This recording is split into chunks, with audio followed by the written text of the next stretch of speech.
Hello everyone. आजच्या व्हिडिओमध्ये आपल्याला बघायचं आहे ॲप्लिकेशन ऑफ स्टॅक.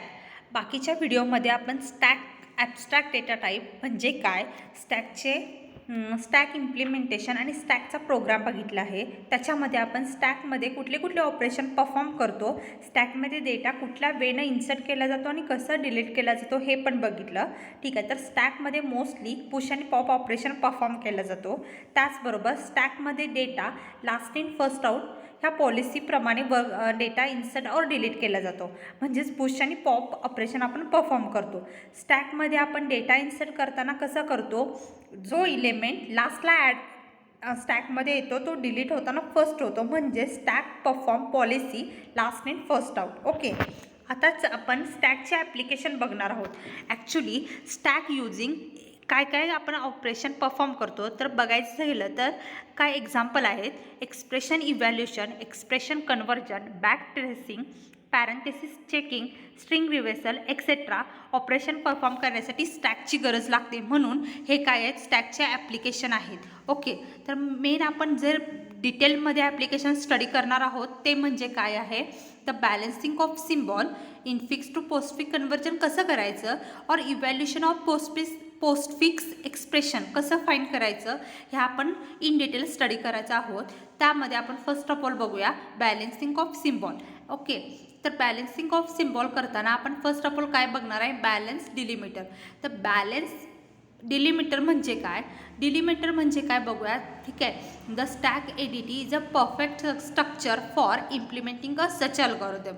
हे एक परफेक्ट स्ट्रक्चर आहे स्टॅक, म्हणून आपण स्टॅकचा ॲप्लिकेशन स्टडी करायला लागलो आहे. आणि आपण स्टॅक बॅलन्सिंग डिलिमिटर कशा थ्रू करणार आहोत, तर युजिंग स्टॅक एडीटी. ओके, म्हणून ठीक आहे, using the stack ADT algorithm coding file is scanned.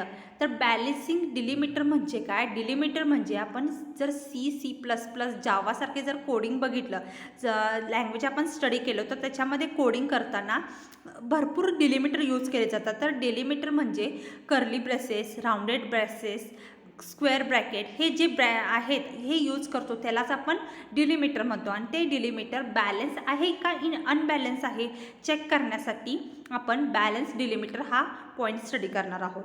तर युजिंग स्टॅक करणार आहोत. ठीक आहे, तर using stack ADT algorithm coding file is scanned. Initially काय करायचे आहे, एक कोडिंगची फाईल स्कॅन करायची आहे आणि we can push each opening delimiter on to the stack. म्हणजे कोडिंगची फाईल जर आपण स्कॅन करत गेलो तर इनिशियली जे आपल्याला डिलिमिटर भेटतं ती काय करायची, opening delimiter on to the stack, तो इलिमेंट स्टॅकमध्ये ॲड करायचा. म्हणजेच तो डिलिमिटर स्टॅकमध्ये ॲड करायचा. व्हेन कधीपर्यंत करायचं आहे, तर a closing delimiter is encounter. जोपर्यंत क्लोजिंग डिलिमिटर म्हणजेच त्याचं मॅचिंग पॅरामीटर फाउंड होत नाही तोपर्यंत आपण काय करायचं, स्कॅनिंग सुरूच ठेवणार आहेत. आणि we can pop opening delimiter from the stack and compare it the closing. आणि ज्यावेळी मॅचिंग फाउंड होतो त्यावेळी पॉप करणार आहे आणि कम्पेअर करणार आहे आणि आपलं स्कॅनिंग स्टॉप करणार आहोत. इफ 2 डिलिमिटर मॅच, आणि जेव्हा 2 डिलिमिटर मॅच होणार आहेत, म्हणजेच सपोज एक्झाम्पल आपण एक फाईल स्कॅन करायला घेतली आणि त्याच्या इनिशियली कर्ली ब्रेसेस असेल तर ते कर्ली ब्रेसेस आपण स्टॅकमध्ये ॲड करणार आहोत. त्याच्यानंतरचे पूर्ण फाईल म्हणजेच coding line by line scan करणार. ते स्कॅन करणार कधीपर्यंत, जोपर्यंत त्या ओपनिंग कर्ली ब्रेसेसचं मॅचिंग म्हणजेच काय येणार आहे, क्लोजिंग कर्ली ब्रेसेस त्या कोडिंगमध्ये मॅच होत नाही तोपर्यंत आपण फाईल स्कॅन करणार. आणि ज्यावेळी क्लोजिंग सापडणार त्यावेळी आपण स्टॉप करणार आहे आणि चेक करणार आहे इफ 2 डिलिमिटर मॅच, म्हणजे ते 2 डिलिमिटर मॅच होतात का नाही. We know there are properly pair and can continue balance parenthesis. आणि जे ज्यावेळी प्रॉपरली पेअर्ड असतील तर continues balance parenthesis means that each opening symbol has a corresponding closing symbol and the pair of parentheses are properly matched. जर हे condition satisfy होत असेल तर आपण काय म्हणणार आहे, आपलं डिलिमिटर बॅलन्स डिलिमिटर आहे. Okay, there are typically strict rule as to how the delimiter can be used, which is include requirement of delimiter being paired and balanced. Okay, एक एक्झाम्पल बघितलं की ॲक्च्युली तुमच्या कन्सेप्ट लक्षात येईल की balance and unbalance delimiter म्हणजे काय. Okay, जाणून घेऊया. Delimiter must be use in pair of corresponding. कुठले कुठले डिलिमिटर मोस्टली यूज केले जातात, तर आपण कोडिंग बघितलं किंवा प्रोग्रॅमिंग लँग्वेज घेतली C++ जावासारखे, त्याच्यामध्ये ब्रेसेस, कर्ली ब्रेसेस वगैरे आपण काय ब्रॅकेट यूज करतो. तर त्याच्यामध्ये curly braces, square bracket, rounded सारखे आपले काय डिलिमिटर यूज केले जातात. They must also be position such that opening delimiter must outer pair must be close with same outer pair. म्हणजेच त्याचं क्लोजिंग आणि ओपनिंग हे जर पेअर मॅचिंग फाउंड होत असेल तर आपण बॅलन्स म्हणणार आहे, अदरवाईज अनबॅलन्स म्हणणार आहोत.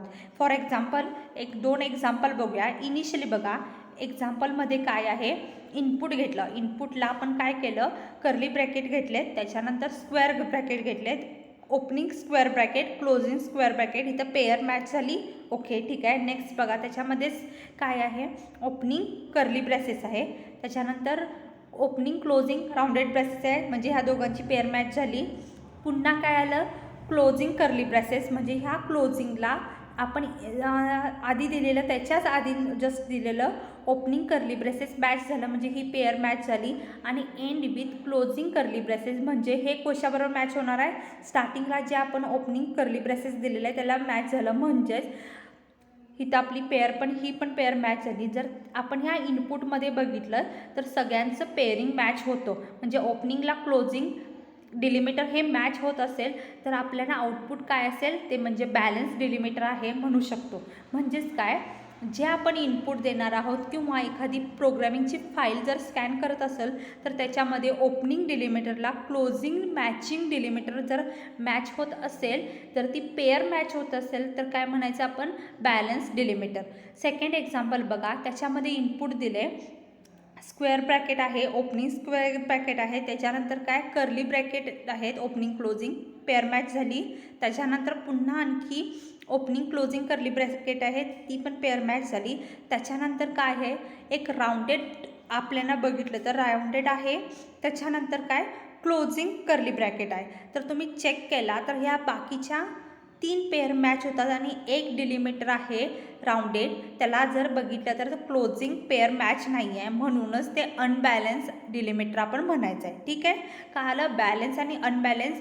तर सगळे जर आपण फाईलमध्ये जे एखादं इनपुट स्कॅन करतो त्याच्यामध्ये ओपनिंग आणि क्लोजिंग डिलिमिटर जर मॅच होत असेल तर बॅलन्स, अदरवाईज अनबॅलन्स. ठीक आहे, एक्झाम्पल काय आलं, लक्षात आलं. बॅलन्स डिलिमिटर म्हणजे काय, ठीक आहे, processing the source code but if they do not match they we know delimiter are not correct and we can stop the processing file. आणि आपल्याला जर मॅच होत नसेल पेअर और डिलिमिटर तर आपण काय करणार आहे, स्टॉप द प्रोसेसिंग फाईल, म्हणजे फाईलचं प्रोसेसिंग स्टॉप करणार आहोत. म्हणजेच एखादी फाईल स्कॅन कधीपर्यंत करणार, जोपर्यंत ती बॅलन्स होते प्रॉपरली. अनबॅलन्स होत असेल तर आपण स्टॉप करणार आहोत. ठीक आहे, बाकीचे पॉईंट नेक्स्ट लेक्चरमध्ये बघूया.